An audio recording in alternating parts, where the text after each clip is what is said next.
Budi Aris Setiadi resmi dilantik menjadi Menkominfo menggantikan Johnny G. Plate yang tersandung persoalan korupsi. Dengan begitu jatah menteri dari Partai Nasdem di Kabinet Jokowi resmi berkurang. Lantas apakah benar perombakan kabinet ini menjadi tanda perpisahan pemerintah dengan Nasdem yang kini mengusung tema perubahan dan berseberangan dengan Jokowi? Dan bergabung melalui sambungan Zoom ada Saan Mustafa, politisi Partai Nasdem, Burhanuddin Muhtadi, Direktur Eksekutif Indikator Politik, dan Johannes Joko, tenaga ahli utama KSP. Selamat malam Bapak-Bapak, apa kabar? Selamat malam, Selamat malam Mas Ferdi, selamat malam Ya. Pak Saan, Pak Burhan. Baik, terima kasih Bapak-Bapak sudah bergabung. Saya ke Pak Saan dulu ya. Saya ingin menanyakan bagaimana kemudian Nasdem menanggapi ketika kemudian pengganti dari Pak Johnny Plate bukan dari Nasdem. Karena kan biasanya kalau dilihat dari kebiasaan ketika ada menteri yang mundur, penggantinya juga dari partai politik yang sama dari menteri itu sendiri. Apakah kemudian ada catatan tertentu dari Nasdem, Pak Saan? Ya, pertama Nasdem sangat menghargai dan menghormati ya apa yang menjadi hak prerogatif dari Presiden. Jadi terkait dengan soal urusan menteri dan ini pengganti Pak Joni, itu sepenuhnya hak prerogatif Presiden dan Nasdem sangat menghormati dan menghargai yang namanya hak prerogatif Presiden. Jadi kita tidak mempersoalkan itu dan kita tetap menghormati apa yang menjadi hak Presiden. Yang kedua, dari sejak awal Nasdem mendukung Pak Jokowi dari mulai periode pertama. Nasdem bahkan partai pertama yang mendukung Pak Jokowi, dan periode kedua juga Nasdem partai pertama yang mendukung Pak Jokowi, dan Nasdem berkomitmen dari awal bahwa dukungan terhadap Pak Jokowi itu tanpa syarat. Artinya Nasdem itu mendukung Pak Jokowi bukan semata-mata ingin mendapatkan jatah menteri atau yang lainnya, tapi Nasdem waktu itu meyakini bahwa Jokowi adalah yang terbaik dari sekian banyak calon presiden yang ada. Karena itu Nasdem mendukung Pak Jokowi tanpa syarat, non transaksional. Jadi tidak ada bargain politik apapun. Nah, dengan dua hal itu maka Nasdem tidak mempersoalkan siapa yang mengganti Pak Joni, dan termasuk juga tidak mempersoalkan ketika penggantinya bukan dari Partai Nasdem, dan Nasdem pun tidak menyodorkan nama untuk mengganti penggantinya Pak Joni. Jadi Nasdem tidak dalam posisi menyodorkan nama atau meminta agar penggantinya tetap dari Nasdem. Nasdem tidak dalam posisi itu. Jadi sekali lagi itu kewenangan dan hak prerogatif penuhnya Pak Jokowi.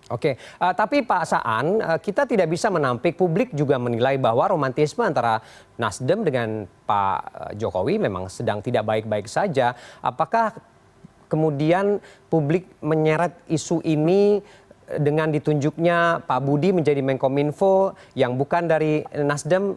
Bagaimana menjawab ini?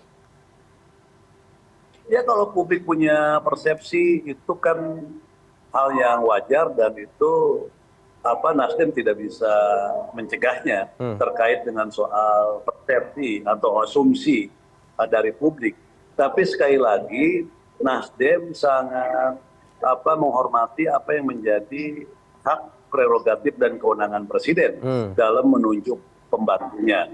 Dan Nasdem tetap berkomitmen untuk mendukung Pak Jokowi sampai akhir masa jabatan periode kedua ini. Jadi tidak ada istilahnya sentimen apapun yang ada di Nasdem. Nasdem tetap berkomitmen seperti Ketua Umum Pak Surya tegaskan bahwa Nasdem akan memberikan dukungan dan mengawal jalannya pemerintahan sampai akhir masa jabatan Pak Jokowi nanti di Oktober 2024. Oke, baik. Dukungan tetap ada ya. Sekarang saya ke Pak Johannes. Pak Johannes, gini, tadi kan sudah disampaikan oleh Pak Saan bahwa kemudian tetap mendukung walaupun pengganti dari Pak Johnny G. Plate bukan dari partai yang sama atau dari Nasdem begitu. Kita ingin mengetahui apakah kemudian Pak Jokowi ikut mempertimbangkan soal kebiasaan yang biasa dilakukan ketika ada menteri begitu yang mundur dan penggantinya juga harus dari parpol yang sama. Ini menjawabnya bagaimana? Ya, yang pertama kan tadi sama seperti Pak Saan gitu. Kalau yang namanya persepsi politik itu kan peristiwa itu bisa ditafsirkan dengan berbagai macam begitu. Ya.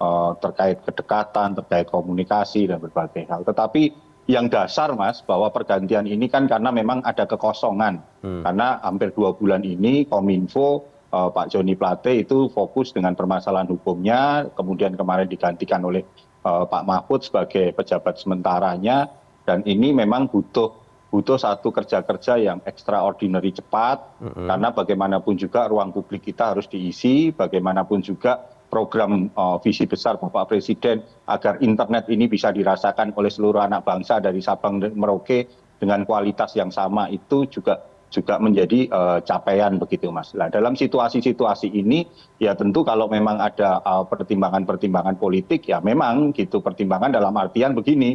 Banyak yang mengatakan yang ditunjuk adalah Pak Budiari karena kedekatan dengan Presiden ya memang, karena kalau Pak Budi kan memang selama ini hampir kurang lebih sejak 2014 sampai saat ini menjalin komunikasi yang intens dekat dengan Bapak Presiden, dan Bapak Presiden dalam melakukan pergantian beliau memiliki pertimbangan-pertimbangan, beliau mengenal benar terhadap persoalan yang dihadapi oleh Kominfo, karena bagaimanapun juga persoalan distribusi penggunaan internet ini secara merata itu betul-betul menjadi salah satu prioritas yang dituju oleh Bapak Presiden. Itu yang pertama. Yang kedua Mas, kemudian yang ketiga, bagaimanapun juga dalam situasi tahun politik hari ini ruang publik itu harus diisi Mas, karena situasi Indonesia ini dalam kondisi yang menghadapi ketidakpastian global, kita harus benar-benar bisa lepas dari tekanan-tekanan ini dengan mengkondisikan bagaimana publik itu mendapatkan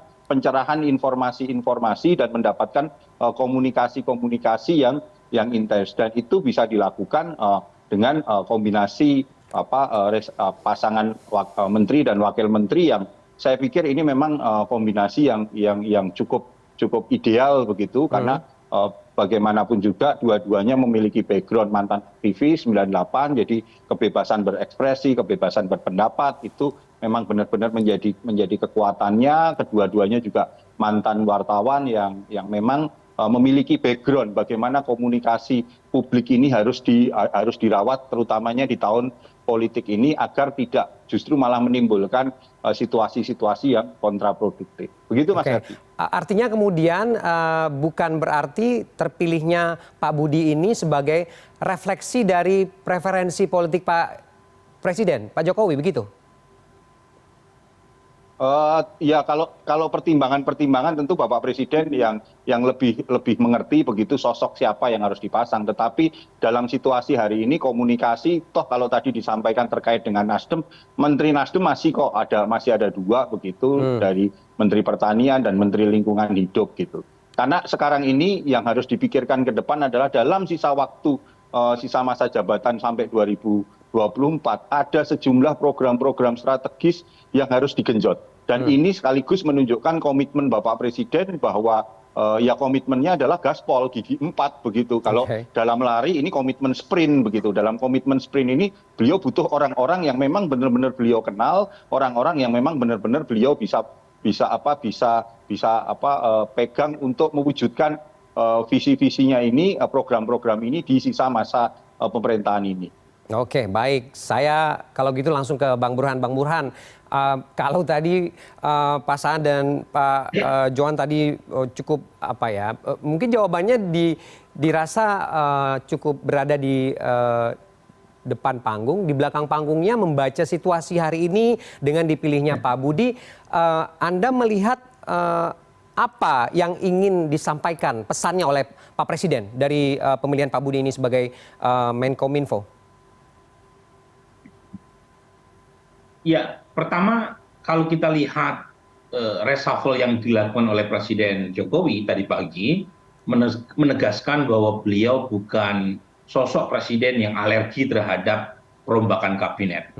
Jadi dibanding presiden-presiden sebelumnya, saya kira Presiden Jokowi paling sering melakukan perombakan kabinet, total 8 kali ya, melakukan reshuffle kabinet. Nah, ada yang karena faktor keterpaksaan, ada juga karena faktor kebutuhan. Nah, kasus yang terakhir ini menegaskan memang ada situasi di mana Presiden harus melakukan reshuffle karena Menkominfo sebelumnya Pak Joni Plate tersandung kasus hukum. Nah, masalahnya kemudian kan bukan hanya Menkominfo saja, ada juga perombakan yang melibatkan pos-pos wakil menteri yang lain. Nah, pertanyaannya yang menarik buat kita adalah mengapa dalam kasus perubahan Wamen Agama, Wakil Menteri Agama, Zainud Tauhid, ya, dari P3, Presiden berkonsultasi dengan P3. Dan P3 mengajukan Pak Saiful Rahmat sebagai penggantinya. Tetapi tidak terjadi dalam kasus Joni Plate. Joni Plate diganti dan penggantinya bukan berasal dari Nasdem. Nah, biasanya kalau satu menteri yang berasal dari representasi partai diganti, maka partai yang bersangkutan akan mendapatkan penggantinya atau mendapatkan posisi lain setingkat menteri di pos kementerian yang lain. Nah, ini tidak terjadi. Tetapi saat yang sama, Presiden Jokowi juga tidak mereshuffle 2 menteri dari Nasdem yang lain. Jadi ini bisa ditafsirkan satu sisi kasus Menkominfo yang diganti oleh non-Nasdem menunjukkan hubungan Nasdem dengan Istana masih frozen, tetapi Istana juga tidak melakukan bongkar total terhadap representasi Nasdem di kabinet karena masih menyisakan Pak Sarul Limpo di Kementan dan Bu Siti Nurbaya di KLHK. Oke, artinya tidak ada korelasi begitu ya, atau hubungan soal romantisme antara Pak Presiden Jokowi dengan Nasdem? Oh, ada dong. Kalau misalnya nggak ada korelasinya, jelas ada. Kalau seharusnya kan Menteri Kominfo ya, ketika diganti ya berasal dari usulan Nasdem. Itu kan tidak terjadi. Jadi menurut saya apa yang kita lihat hari ini itu adalah buah dari hubungan yang sempat ini ya, kurang menghangat, terutama sejak Oktober 2004 setelah Anies dideklarasikan sebagai presiden oleh Nasdem. Tetapi dalam kasus Menkominfo ada kasus sendiri, yaitu Pak Joni Plate tersandung kasus isu hukum gitu ya. Jadi tidak semata-mata karena faktor politik yang membuat ya Presiden Jokowi mereshuffle Joni Plate, tetapi penggantinya non-Nasdem itu adalah politik gitu. Jadi reshuffle itu sendiri tidak berkaitan secara langsung dengan isu politik, Istana dengan Nasdem kaitannya dengan masalah politik elektoral, tetapi penggantinya bukan Nasdem itu menunjukkan statement politik dari Presiden Jokowi. Apalagi penggantinya adalah relawan yang baru saja mendeklarasikan dukungannya kepada Prabowo Subianto. Jadi ini lagi-lagi ada 2 statement politik yang dikirimkan Presiden Jokowi. Satu kepada Nasdem, 2 kepada PD Perjuangan. Nah, kebetulan ya Wamen Wakil Menteri Budi Ari itu Nezar Patria, ya sama-sama berlatar belakang jurnalis, tetapi banyak pihak yang mengatakan beliau lebih simpati ke Ganjar. Nah, jadi seperti ini saling saling mengawasi di satu kementerian yang sama. Itu langkah catatan Jokowi lah, kaitannya dengan pilihan nama-nama yang saya sebut. Oke, baik. Bang Burhan, saya ke Pak Saan lagi.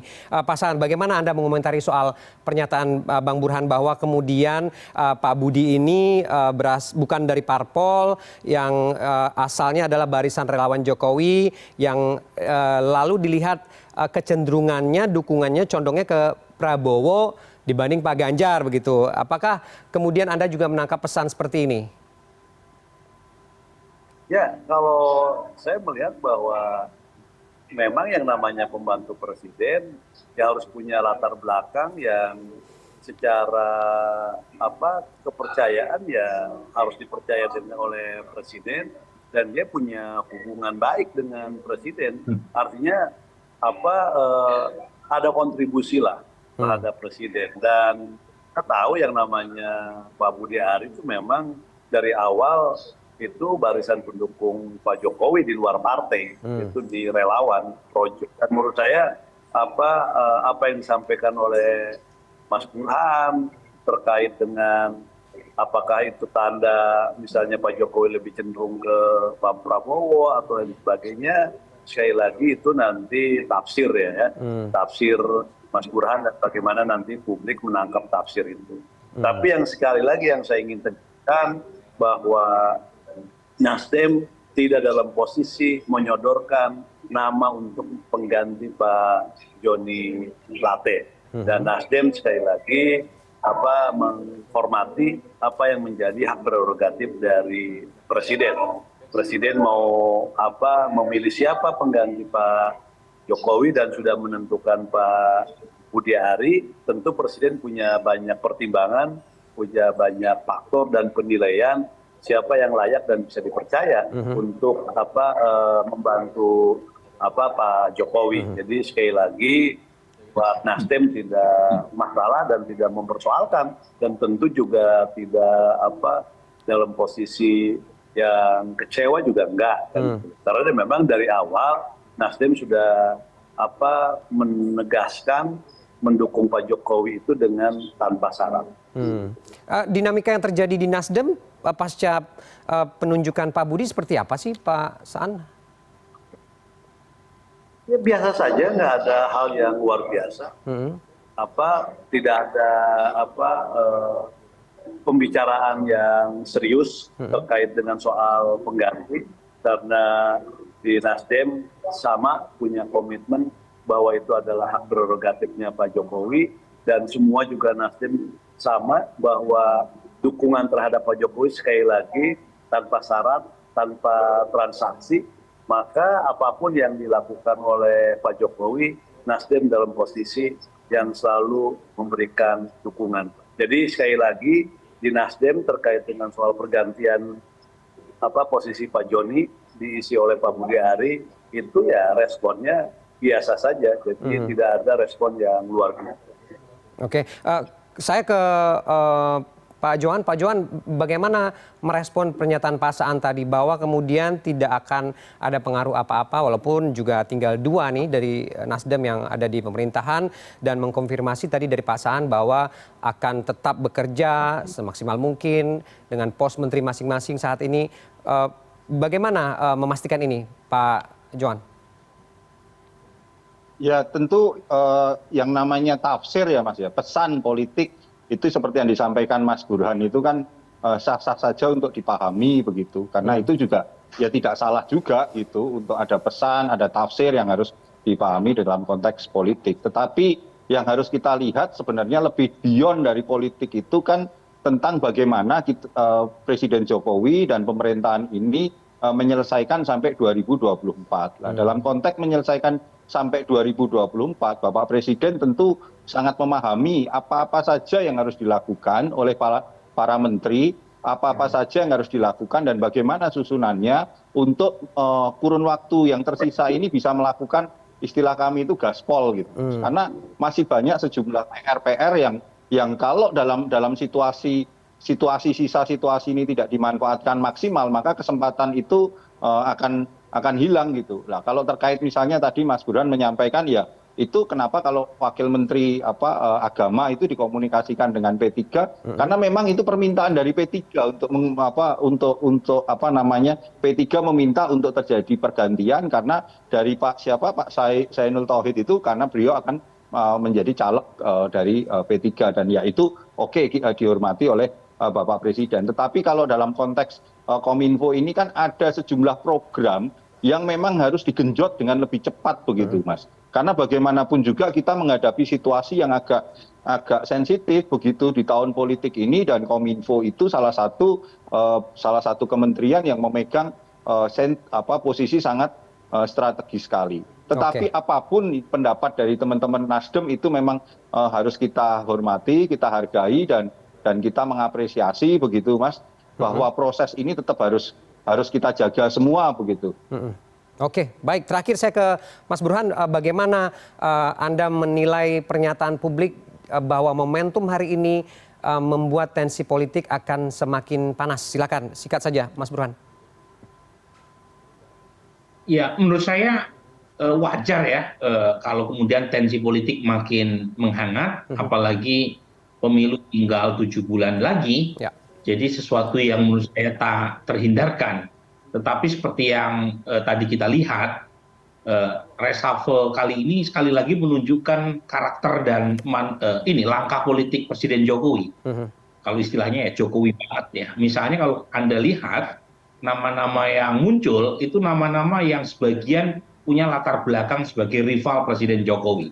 Misalnya ya Jan Farid. Jan Farid itu dulu kubu P3 yang berada di seberang pemerintahan Pak Jokowi melawan Romahur Muzi yang mendapatkan restu. Kemudian ada nama Roslani. Rosan ini 2014 itu menjadi bendahara tim kampanye Prabowo Hatta. Ya. Meskipun di 2019 menjadi pendukung Jokowi Kiai Ma'ruf. Nah, apa poinnya? Poinnya Pak Jokowi ini melakukan akomodasi politik kepada kawan-kawannya, tetapi saat yang sama membawa masuk mereka yang sebelumnya menjadi rivalnya. Jadi keep your friend close but your enemies closer. Nah, itu yang saya sebut Jokowi. Karena kalau misalnya Prabowo atau Sandiaga Uno saja masuk ke dalam pemerintahan, masa pendukungnya nggak boleh. Nah, itu yang kemudian diikuti dengan maksudnya Jan Farid dan Rosan. Kira begitu. Mas Ferdi, sedikit tambahan aja, Mas. Ya, silakan. Ya, tambahannya gini, kalau memang tadi kan dari perspektifnya Mas Burhan itu kan pendekatannya lebih ke politik begitu kan. Justru dengan apa yang disampaikan tadi Pak Rosan, kemudian Pak Jan Farid, ini menunjukkan bahwa Bapak Presiden sekarang lebih mengutamakan fokusnya bagaimana menyelesaikan sisa masa periode ini dengan kinerja, dengan menarik orang-orang yang memiliki kapasitas dan kredibilitas begitu. Kita tahu benar bagaimana Pak Rosan, seorang banker yang memang memiliki kapasitas di situ, dan begitu juga pergeseran dari BUMN ke Kemenlu itu juga ada dasar-dasarnya begitu, Mas. Ada alasan-alasannya bagaimana memperkuat perekonomian internasional. Gitu, Mas. Baik, Pak Johannes, terima kasih. Yang pasti suasana kebatinannya memang mungkin sedang berkecamuk begitu ya, sehingga kemudian momentum hari ini menjadi catatan untuk masing-masing pihak. Tapi yang jelas kerja-kerja pemerintahan yang diwakili oleh siapapun di kabinet Presiden Jokowi ini bisa mencapai untuk kesejahteraan rakyat. Oke, terima kasih Bapak-Bapak sudah bergabung dengan CNN Indonesia Newsroom sore ini. Selamat malam. Terima kasih, Mas Ferdi.